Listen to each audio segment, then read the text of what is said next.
សួស្តីពុកម៉ែបងប្អូនទាំងគ្នាបាទថ្ងៃនេះយើងនៅម្ដុំខាងក្រាសាំងស៊ូគីមិចអូដឹមបាទនៅម្ដុំរ៉ាតេភ្លើងណាបងប្រុសឡើងមកពីអ្នកលឿងបាទគឺចោលឡានគាត់គឺ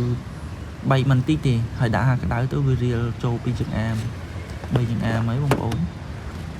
ហើយទៅតែរៀលថ្មីហើយគាត់បានឡើងមកធ្វើការអ៊ុតកញ្ចក់ឡានដើម្បី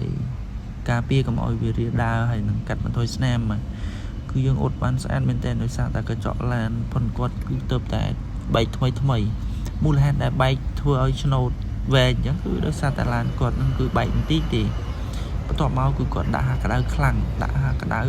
យូរមែនតើធ្វើឲ្យកញ្ចក់ឡានគាត់គឺបែករៀលតែម្ដងហើយបន្ទាប់ពីយើងធ្វើការអ៊ុតរាល់ជូនគាត់គឺមើលទៅថាសឹងតែអត់ដឹងទេអតិជនដោយសារតែកញ្ចក់ឡានទើបតែរៀលថ្មីអញ្ចឹងយើងអ៊ុតគឺបានស្អាតមែនទេគឺគាត់រៀលភ្លាមគឺគាត់តាក់ទងមកធ្វើភ្លាមតែម្ដងគាត់ឡើងមកពីអ្នកលឿងអតិជនណា